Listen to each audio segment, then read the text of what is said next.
Aubrey was eagerly awaiting Jess's return from his business trip. Having a businessman for a husband was, of course, something to be proud of. 5 years ago, when they first got married, many of her friends even envied her.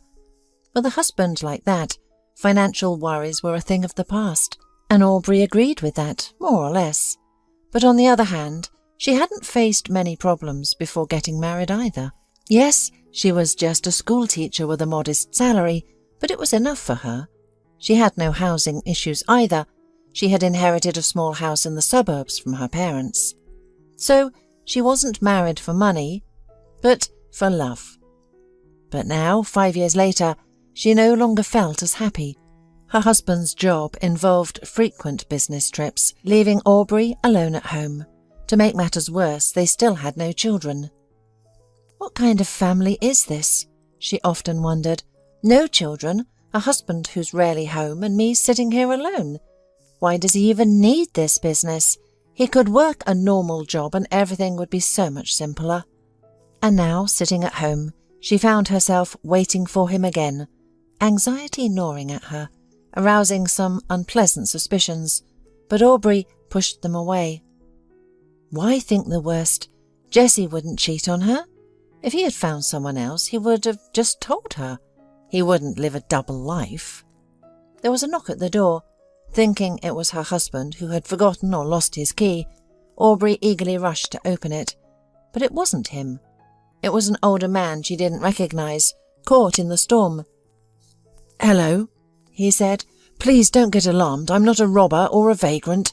I was walking home, and you see how the weather got terrible. So I got caught in this storm. I couldn't find a ride, the buses aren't running, and I was wondering if you'd let me warm up inside, even just in the hallway. I can pay," he offered. "Of course, come in," Aubrey said. "No need for money." "It's just that I also have a little friend with me," the man mumbled, gesturing to a Dalmatian dog at his feet. "Oh, bring him in too," Aubrey said. "No need to leave your friend outside. Come to the kitchen, it's warm there. I'll make you some hot tea, and I'm sure I can find something for the dog too." The dog, looking frightened, Aubrey busied herself finding something to feed him while listening to the old man's story. "My name is Mr. Perez," he said. "I'm retired, live in the city, but today I decided to take a walk in the woods nearby with the dog. I thought we'd take a stroll, but then the weather turned bad." "It happens," Aubrey agreed, placing a steaming cup of tea in front of him. Just then Jessie called to say he would be delayed and might not return until morning. Aubrey was disappointed. She had really been looking forward to seeing him today, and had even prepared a special dinner. But what could she do? Work was work. At least she had a guest and his dog to keep her company. Mr. Perez continued his story. "The dog isn't actually mine," he said. "I found him recently in terrible condition, maybe hit by a car, but as you can see, he's fine now. No broken bones. He's a good dog. I've always wanted a friend like him, but I hesitated because I'm not young anymore. Dogs live 15 years, and I doubt I'll live that long. But now I've found a companion, and maybe his real owners will turn up." Meanwhile, the dog, whom the old man called Bailey, warmed up, ate, and began exploring the house. As the dog entered Jessie's study, it stopped in front of the locked drawer, sniffed it, and suddenly began to growl and scratch at the door with its paw. The old man hurried to get the dog away.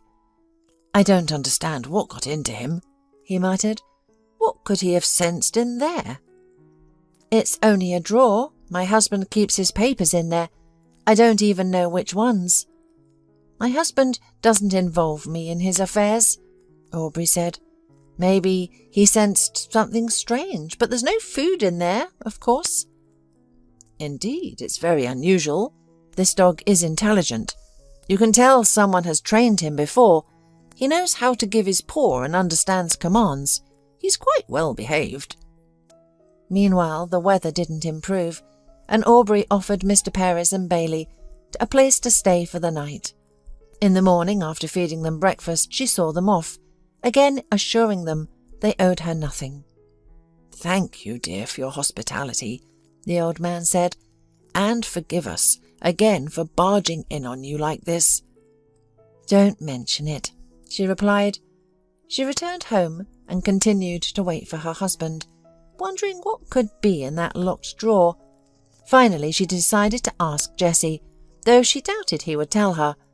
When her husband finally returned, he was in a terrible mood, exhausted, as if he had been up all night or doing some heavy labour.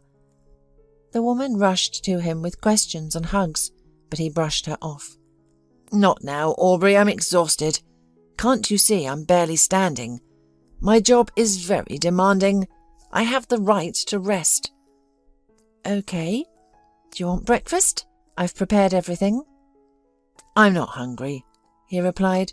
However, as Aubrey hugged her husband, she caught a faint scent of women's perfume and noticed lipstick traces on his collar.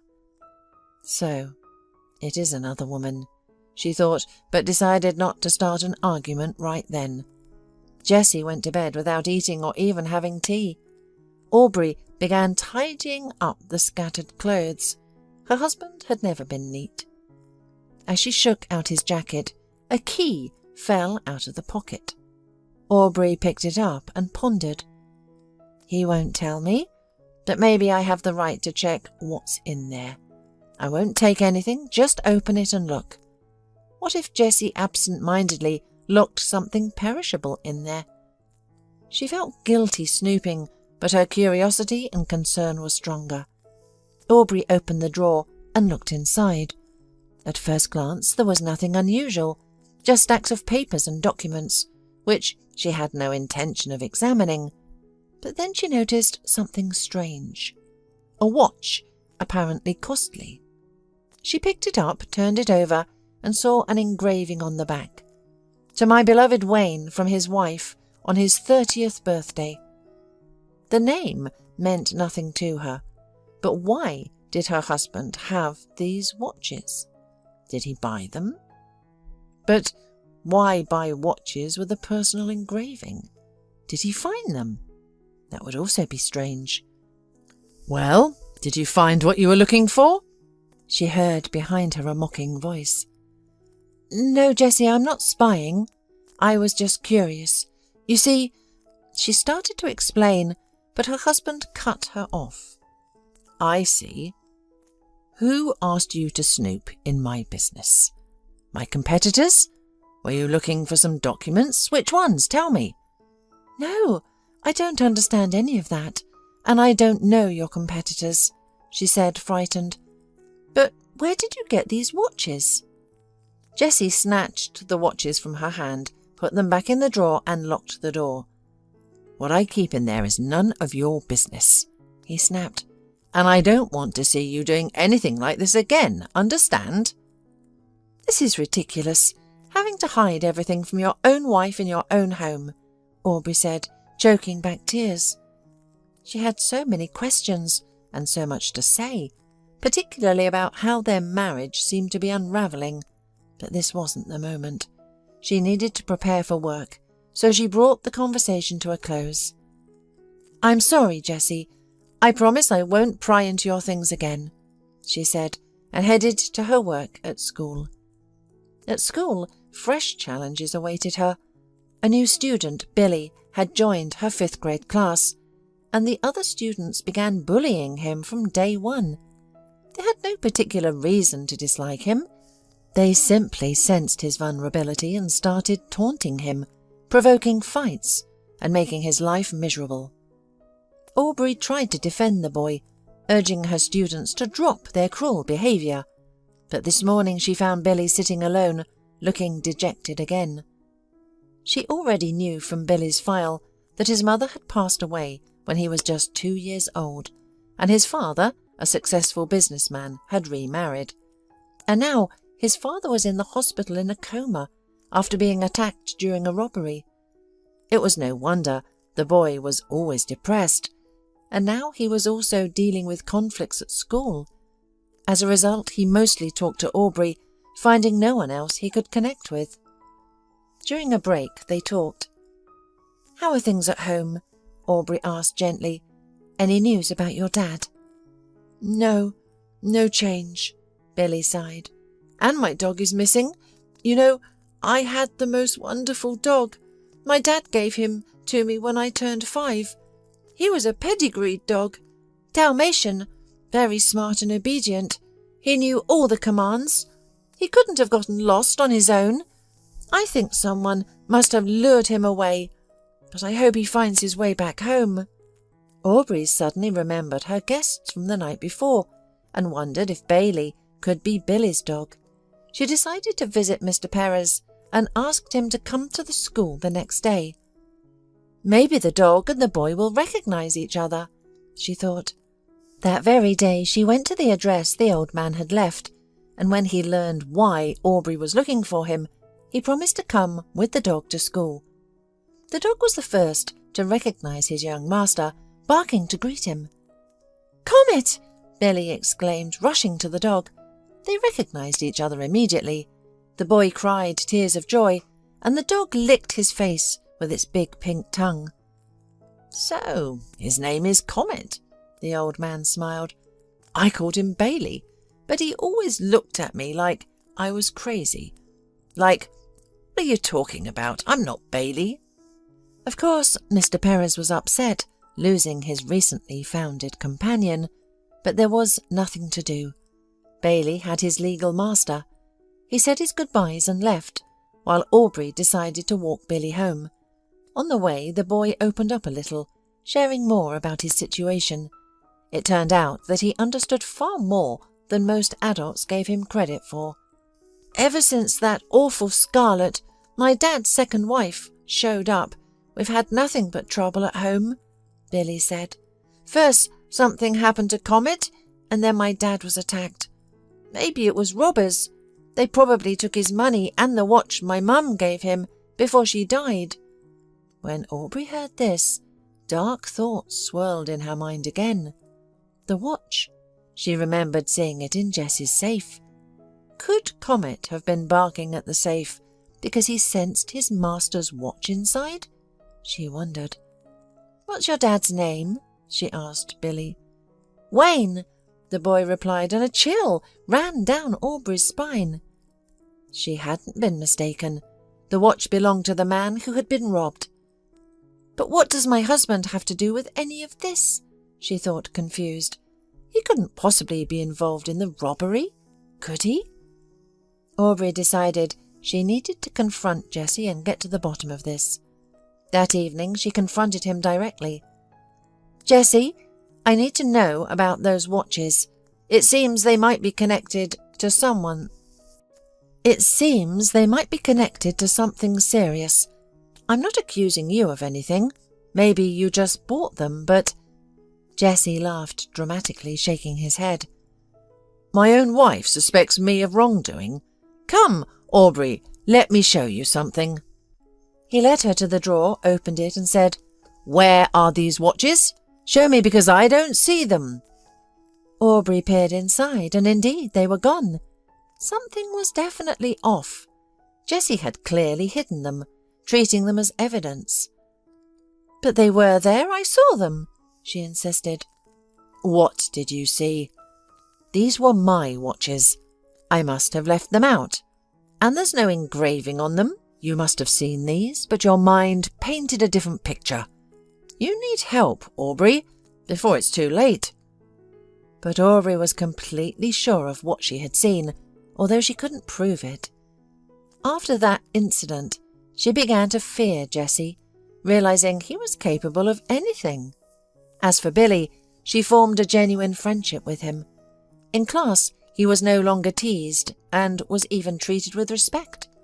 Many envied him for having such a wonderful dog, Comet. Mr. Perez and the dog met Billy from school every day. A day later, after their first meeting, Billy called Mr. Perez and asked to let Comet stay with him. Scarlett, Billy's stepmother, was totally against the dog, and while the boy's father was in the hospital, he decided that it would be better for the dog to stay away from an angry woman. Mr. Perez reassured him that the dog would still be Billy's, but would live with him for now. Time went on. Aubrey helped Billy with his homework and, understanding that the child did not want to go home until his father was discharged from the hospital, began inviting him to her place in the evenings. One day, Jesse returned home while the little guest was there. Seeing the child, he suddenly looked strangely embarrassed and quickly left, locking himself in the bedroom. Billy also seemed troubled and hid his eyes from Aubrey. "What's the matter?" she asked. "Do you know my husband?" "No, I don't," the boy mumbled. "Billy, I can see that you do. Please tell me, it's critical." "I'm sorry. I probably shouldn't say this." The child was terribly worried.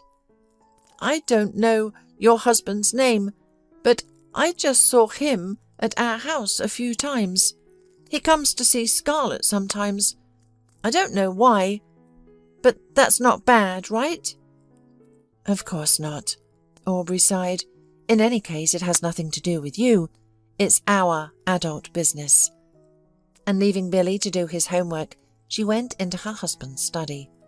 "Well, Jessie, nothing secret remains secret forever, does it?" she said. "Let's not make a scene or play. Pack your things and leave. I don't want to see you here any more."